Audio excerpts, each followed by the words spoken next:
Hey, what's up everybody? Welcome back to another PGR reaction. Today we have Inscription of Labyrinth. Apparently this one has like a specific upload that I need to use because everyone else uploaded a different version or something. And this one was requested by Hazardax, so I'm going to be listening to these. According to one of the replies on this comment, this is pretty underrated, so that's always a cool thing. I'm always excited to hear things that are underrated because a lot of the times the community's right and the song ends up being a banger. So without further ado, let's go! Okay. Spicy start.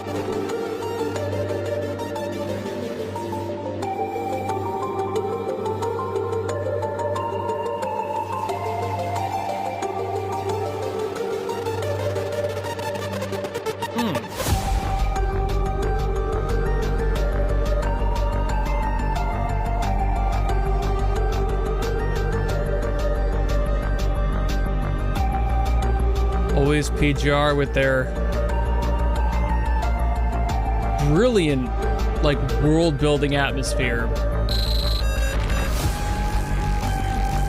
Ooh.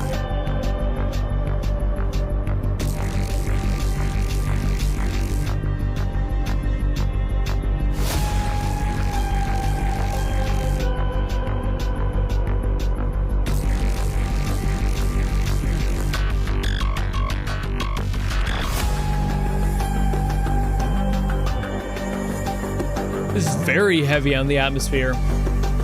There's not too much going on with the actual music side yet.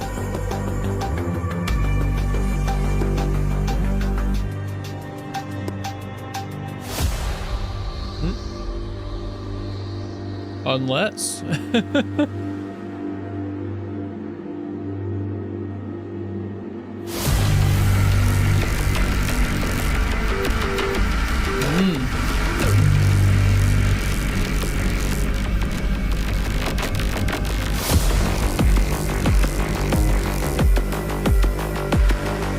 Okay, we're going like the Cyberpunk route.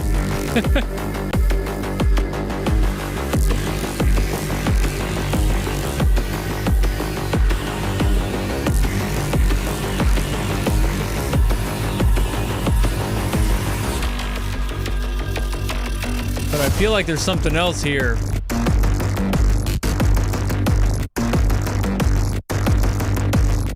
Unless it is just this. I mean, it wouldn't shock me, but...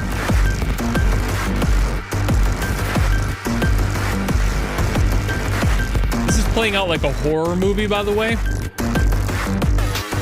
I'm sure that's intentional.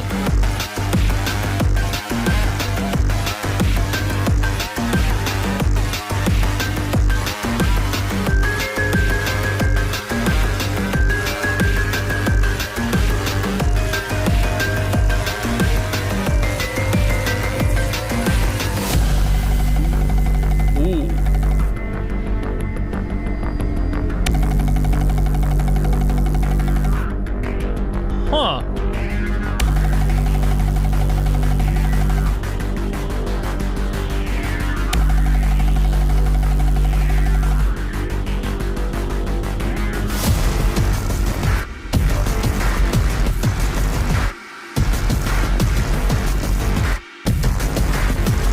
This has to be inspired by, like, horror video games.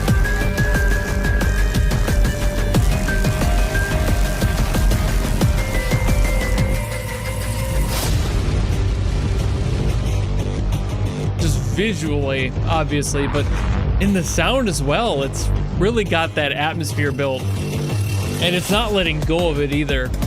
I wasn't sure if it was going to somewhere become more,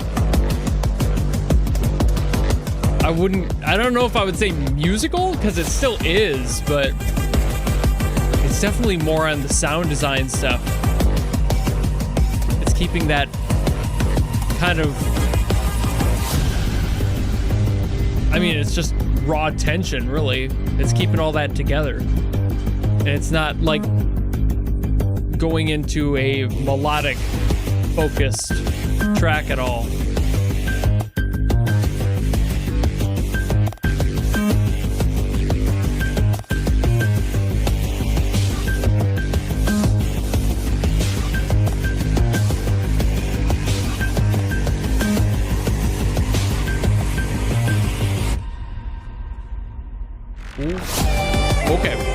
Oh! Okay, there's a little bit more of a melodic quality. Got the vocalist in here.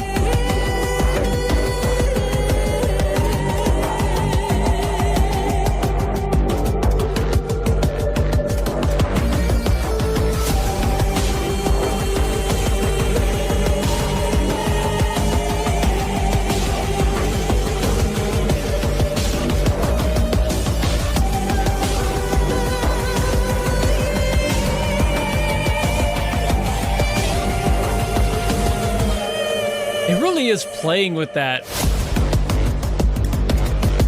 the voice in there. It was just like, you know what, let's not make this a melodic line.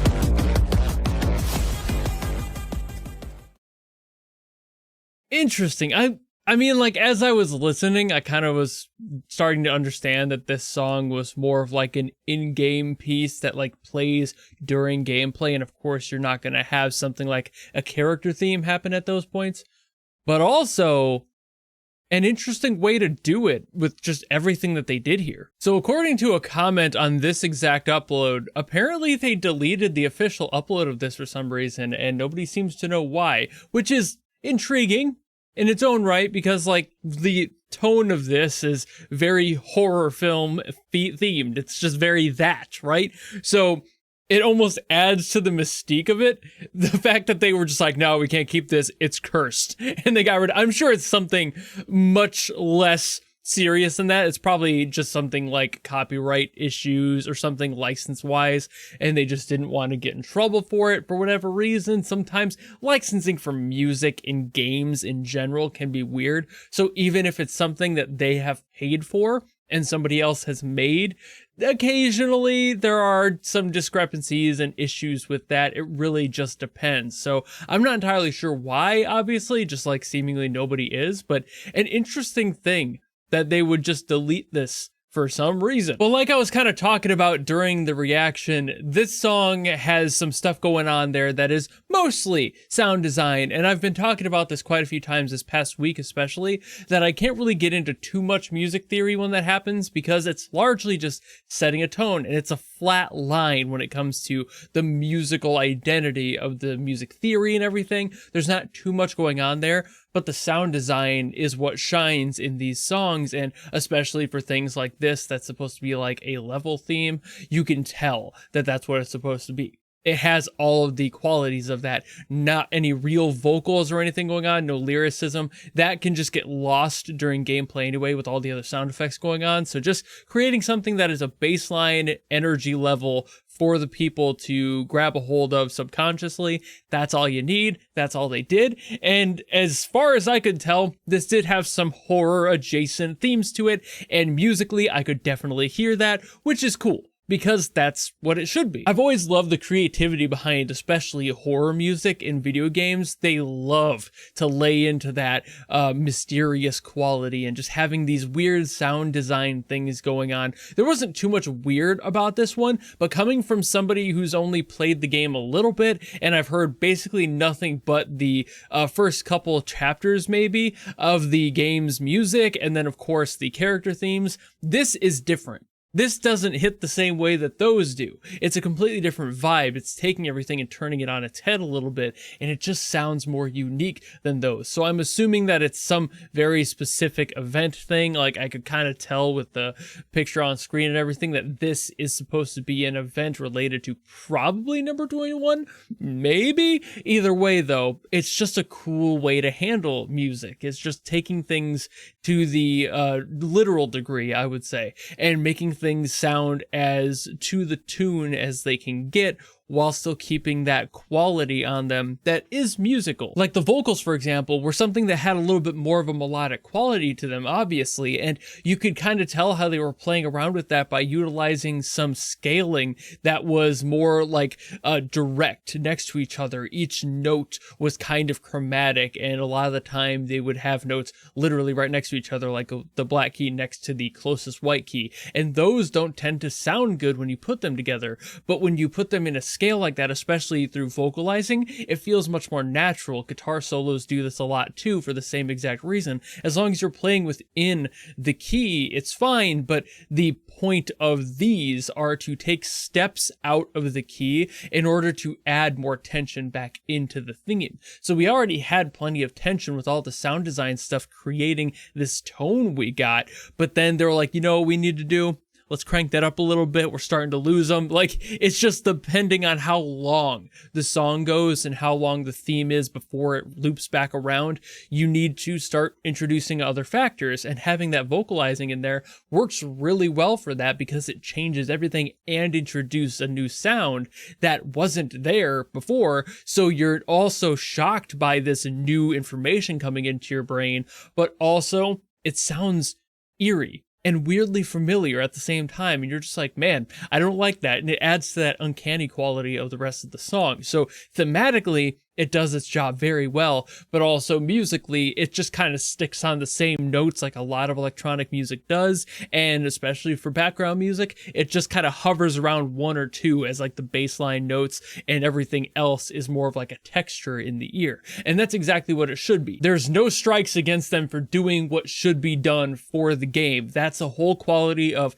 character themes versus in-game level themes and such. It is a completely different beast, and you shouldn't really try to cross those over too often unless there's a reason. And honestly, that's something that, even though I love the game, honestly, Nikke does that a lot. And for like their boss themes and etc., you can't hear shit, and you have to listen to it separately. They are great songs, but you would not know. You can't tell. You're in the theme for a couple of minutes max, and that's assuming you don't have a good team, and it's like at fastest 30 seconds, and it's like, I didn't get to hear the damn thing. So you end up having players who are missing the songs almost entirely because there's really no reason for them to be focusing on that, and then there's all the other sound effects and voice lines happening over it. You just cannot hear it, and honestly, it sucks because a lot of those themes are fan-fucking-tastic. They do a great job on that squad, but what they don't do is make songs for the right themes, in my opinion. Like, I just feel like having these like super complex character themes trying to be in a boss fight ruins the experience of having such a good song. At that point, you might as well have a more generic theme and don't put as much effort into these character themes that aren't going to be able to be heard. So for their boss themes and everything, you just kind of go, oh, that had a theme, and you don't know a lot of the time. So PGR here did that so much better with just not having that problem, getting rid of vocals entirely. You don't need to add a storyline or anything, no lyrics, just keep it straightforward with it being a level. Obviously, this is not a boss theme from what I could tell through the gameplay, assuming that's when it would play during that part of the game. And for the record, the same thing for the Nikke issue could also be said about like Final Fantasy XIV for their like Arcadian fights. It's like, you can't hear anything, you're playing the game. So I really like that, seemingly, at least to my knowledge, they haven't done that here, and I don't think they've done that with other bosses, but it's just one of those things where it's like you have to make a song play for the part of the game that makes sense for that part and for that song. I feel like I'm rambling about that though, so I should probably get off that subject and just kind of end the video here since I've said basically everything I wanted to. So thank you all so very much for watching. If you have another song you want me to get to from PGR, by all means, please drop in the comments below and I will do my best as always to get to those. But if you don't want to do any of that, maybe just want to follow me and support me for more stuff coming in the future, you know how to do all that. And I'll see all of you in the next video. Goodbye!